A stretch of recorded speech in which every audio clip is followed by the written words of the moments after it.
الله وبركاته. الحمد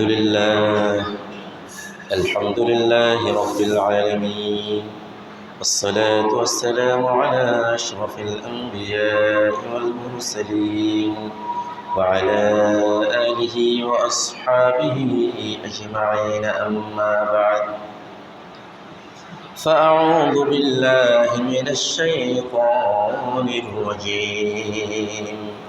بسم الله الرحمن الرحيم. إن الله وملائكته يصلون على النبي يا أيها الذين آمنوا صلوا عليه وسلموا تسليما. صلى الله على سيدنا محمد وآله وأصحابه وسلم.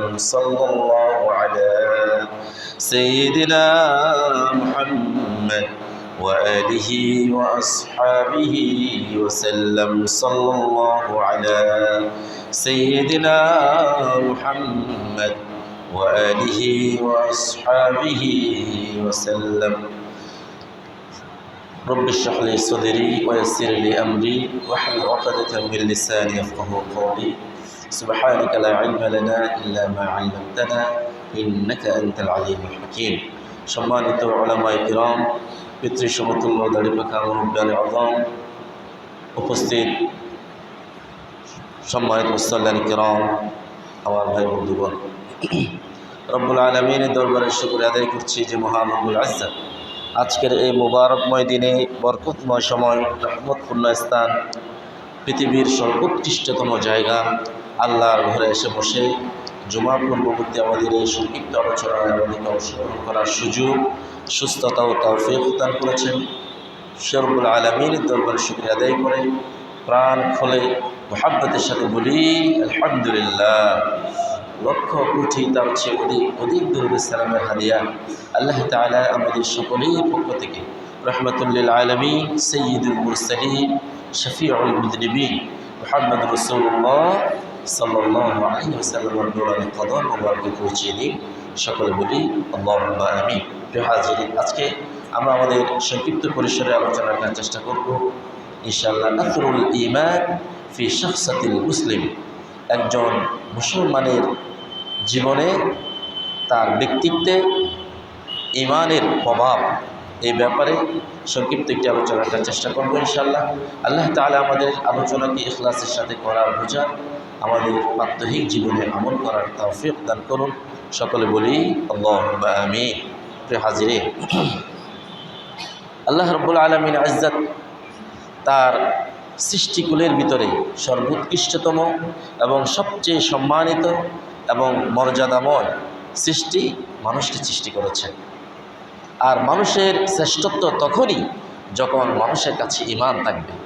মানুষের মর্যাদা তখনই যখন মানুষের ভিতরে ঈমানের নূরের কারণে মানুষের ভিতরে মানবতাবোধ থাকবে, মানুষের ভিতরে মনুষ্যত্ববোধ থাকবে, মানুষের ভিতরে আল্লাহর ভয় থাকবে, মানুষের ভিতরে আল্লাহর রাসূল সাল্লাল্লাহু আলাইহি সাল্লামের ভালোবাসা থাকবে, তার পদাঙ্ক অনুসরণের সেই তাগাদা থাকবে এবং দ্বীন ইসলামের প্রতি মানুষের আকাঙ্ক্ষা, মানুষের অনুসরণ এবং মানুষের জীবনের সমস্ত কিছু উৎসর্গ করে দেওয়া ইসলামের জন্যে, এর প্রতিফলন যখন একজন মানুষের জীবনে, তার ব্যক্তিগত জীবন, তার পারিবারিক জীবন, সামাজিক জীবন, তার ব্যবসা বাণিজ্য, লেনদেন, চাকরি বাকরি, মুআমালাত, মুবাশারাত, তার জীবনের সমস্ত ক্ষেত্রে যখন তার প্রতিফলন হবে, সেই মানুষগুলি আল্লাহর কাছে সবচেয়ে সফল কাম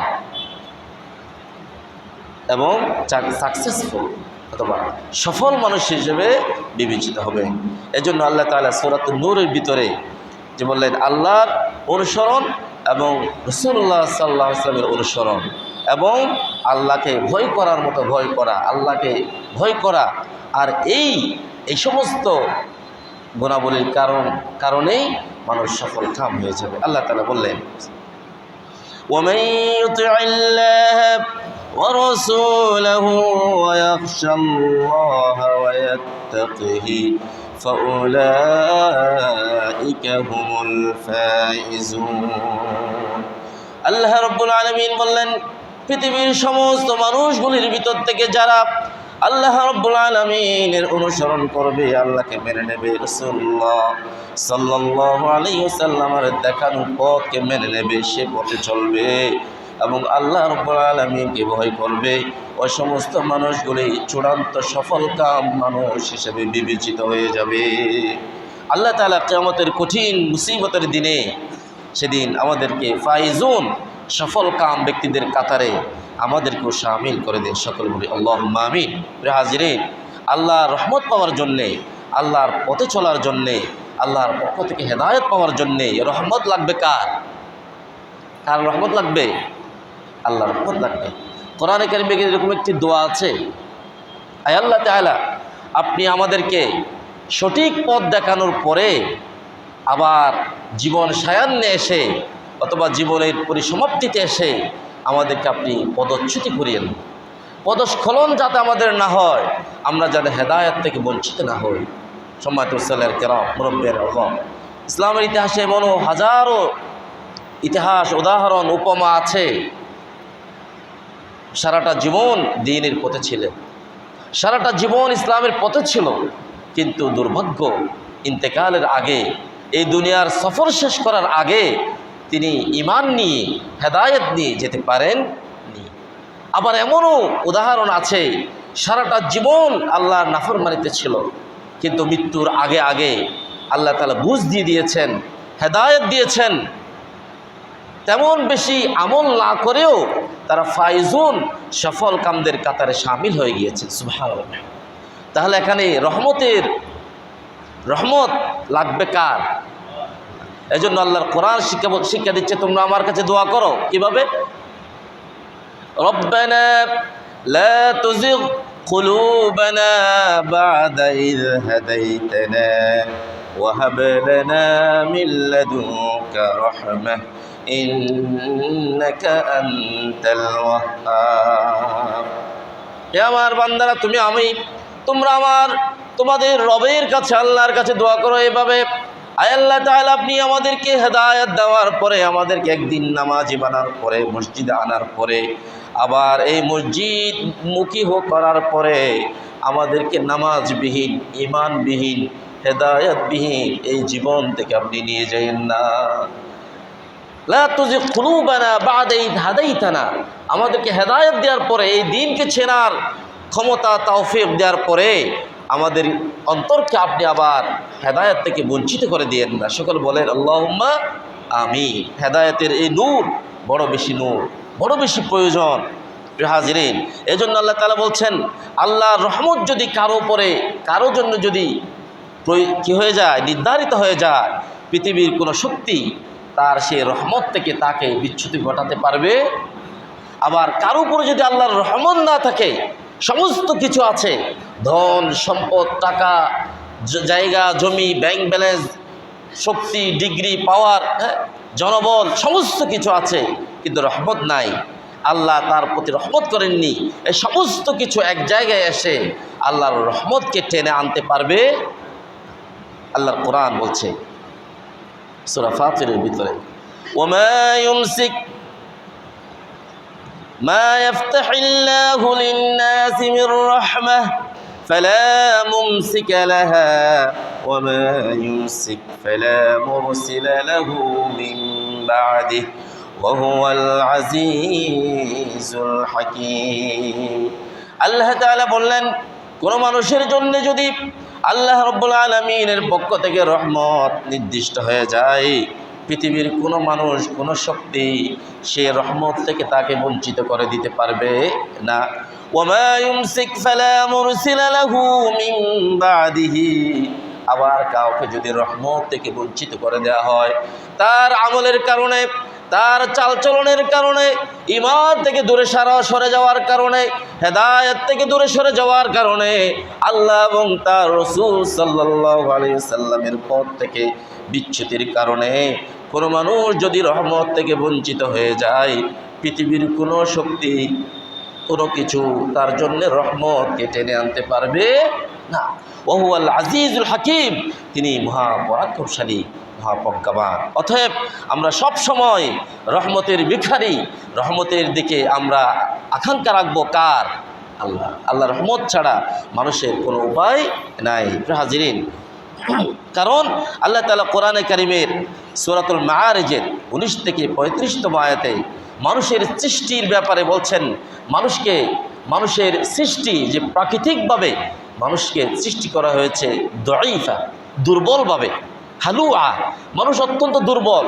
তার কাছে যখন কোনো মুসিবত আসে সে ভেঙে পড়ে, তার কাছে যখন কোনো সমস্যা আসে সে নিজেকে আর সংবরণ করে রাখতে পারে না। আবার মানুষের অন্তর পরিবর্তনশীল হওয়ার কারণে মানুষ এমন হয়, যখন সে মুসিবতে পড়ে সে আল্লাহকে ডাকে, মুসিবত থেকে সে যখন মুক্ত হয়ে যায় সে আল্লাহকে ভুলে যায়। বলছেন কে? আল্লাহ তাআলা বলছেন মানুষকে এভাবে সৃষ্টি করা হয়েছে, মানুষ দুর্বলভাবে সৃষ্টি করা হয়েছে। কিছু মানুষ আছে তাদের সচ্ছলতার সময় আল্লাহকে রাখে, তাদের কষ্টের সময় আল্লাহকে ভুলে যায়। এই সমস্ত মানুষের দুর্বলতার কথা বলতে গিয়ে আল্লাহ তাআলা সেখানে এক শ্রেণীর কিছু মানুষকে স্পেসিফিকভাবে আলাদা করে মানুষকে আল্লাহ তাআলা বিশেষায়িত করেছে। তবে হ্যাঁ, পৃথিবীর সমস্ত মানুষ এমন নয়, কিছু মানুষ আছে ব্যতিক্রম। সুবহানাল্লাহ, কিছু মানুষ আছে ব্যতিক্রম। তাদের আচরণ, তাদের বৈশিষ্ট্য কি হবে? আল্লাহর কোরআন সূরাতুল মাআরিজের ভিতরে আল্লাহ তাআলা বলছেন, ইন্নাল ইনসানা খুলিকা হালুআ ইযা মাসসাহুশ শাররু জাযুআ ওয়া ইযা মাসসাহুল খায়রু মানুআ। আল্লাহ তাআলা বললেন মানুষকে সৃষ্টি করা হয়েছে হালুআ, অত্যন্ত দুর্বলভাবে মানুষকে সৃষ্টি করা হয়েছে। ছোট মন নিয়ে, পরিবর্তনশীল মন নিয়ে আল্লাহ রাব্বুল আলামিন মানুষকে সৃষ্টি করেছেন। হ্যাঁ, তার কাছে যখন ইযা মাসসাহুশ শাররু জাযুআ, যখন তার কাছে কোনো মুসিবত আসে, কষ্ট আসে, দুঃখ আসে, খারাপি আসে, সাথে সাথে সে ঘাবড়ে যায়, জীবন থেকে সে নিরাশ হয়ে যায়, হতাশ হয়ে যায়। ওয়া ইযা মাসসাহুল খায়রু মানুআ, আবার তার জীবনের পরিবর্তন হয়ে যখন তার জীবনে সচ্ছলতা, স্বাচ্ছন্দ্য, সুখ, শান্তি, নিরাপত্তা যখন তার জীবনে ফিরে আসে, তখন সে মানুআ হয়ে যায়, অকৃতজ্ঞ, কৃপণ হয়ে যায়, সে কৃপণ হয়ে যায়। আল্লাহ তাআলা অন্য আয়াতে, অন্য সূরায় বললেন, ফাআম্মাল ইনসান ইযা মাবতালাহু রাব্বুহু ফাআকরামাহু ওয়া নাআমাহু ফায়াকুলু রাব্বি আকরামান। মানুষ হচ্ছে এমন, যখন তাকে আল্লাহ তাআলা পরীক্ষা করার জন্যে, তাকে পরীক্ষা স্বরূপ হিসেবে তাকে সম্মানিত করেন, তাকে নিয়ামত দেন, তাকে মর্যাদা দান করেন, ফায়াকুলু রাব্বি আকরামান, সে বলে আমার রব আমাকে সম্মানিত করেছেন। আর সেই সেম মানুষটাকে যখন, একই মানুষটাকে যখন আল্লাহ তাআলা আবারও পরীক্ষার জন্যে, ওয়া আম্মাল ইনসান ইযা মাবতালাহু রাব্বুহু ফাআকরামাহু ওয়া নাআমাহু ফায়াকুলু রাব্বি আকরামান ওয়া আম্মাল ইনসান ইযা মাবতালাহু রাব্বুহু ফাকাদারা আলাইহি রিজকাহু ফায়াকুলু রাব্বি আহানান। তার রিজিককে যখন আল্লাহ তাআলা সংকুচিত করে দেন, তাকে যখন কোনো মুসিবতগ্রস্ত করে দেন, বিপদগ্রস্ত করে দেন, মানুষের জীবনে দুঃখ, বেদনা, যাতনা, কষ্ট, মুসিবত, পরীক্ষা স্বরূপ আসলে তখন সে কি বলে? ফায়াকুলু রাব্বি আহানান, আল্লাহ তাআলা আমাকে লাঞ্ছিত করেছে। নাউযুবিল্লাহি। আল্লাহ তাআলা খাল্লা না, মানুষের উপরে সব সময় রহমত থাকবে। রহমত আছে কার? আল্লাহ তাআলা বললেন, হ্যাঁ, এই বৈশিষ্ট্যের অধিকারী সমস্ত মানুষ নয়, কিছু মানুষ ব্যতিক্রম আছে। আল্লাহ তাআলা পরে আয়াতে বললেন, ইল্লাল মুসাল্লিনাল্লাযীনা হুম আলা সালাতিহিম দাইমুন। তবে এই ধরনের গুণাবলী, এই ধরনের বৈশিষ্ট্য সমস্ত মানুষের নয়, যারা নামাজ পড়ে এবং সর্বদা সব সময় নামাজের ব্যাপারে একনিষ্ঠ থাকে, এই মানুষগুলি আবার ব্যতিক্রম। আবারও আল্লাহ তাআলা আরেকটু তাদের গুণ বর্ণনা করে বললেন, ওয়াল্লাযীনা ফি আমওয়ালিহিম হাক্কুন লিস-সাইলি ওয়াল মাহরুম ওয়াল্লাযীনা ইউসাদ্দিকুনা বিয়াউমিদ-দ্বীন ওয়াল্লাযীনা হুম মিন আযাবি রাব্বিহিম মুশফিকুন। আল্লাহ তাআলা বললেন, মানুষের জীবনে বিপদ আসলে সে খুশি হয়, সে দুঃখিত হয়, আবার ভালো থাকলে খুশি হয়, আবার অকৃতজ্ঞ হয়ে যায়, এমন সব মানুষ নয়। যারা নামাজের ব্যাপারে সচেতন, একনিষ্ঠ থাকে নামাজের ব্যাপারে, দায়িত্বশীল থাকে, নামাজি হয়, ওই মানুষগুলি এমন আচরণের অধিকারী হয় না। এবং ওই মানুষগুলিও যাদেরকে আল্লাহ তাআলা করুণা করে সম্পদ দিয়েছেন, দয়া করে সম্পদের মালিক করেছেন, কিন্তু সে তার সম্পদের নির্দিষ্ট একটি অংশ গরিব, অসহায়, সাহায্য প্রার্থী মানুষের জন্য নির্ধারণ করে রাখে। এই সমস্ত গুণ যার কাছে আছে, ওই মানুষগুলি কি নয়, ওই গুণের, ওই বৈশিষ্ট্যের অধিকারী নয়। ওয়াল্লাযীনা ইউসাদ্দিকুনা বিয়াউমিদ্দিন, যারা ইয়াউমিদ্দিন পরকাল দিবসকে সত্যায়িত করে, তারাও এমন নয়। এরপরে আয়াত আল্লাহ তাআলা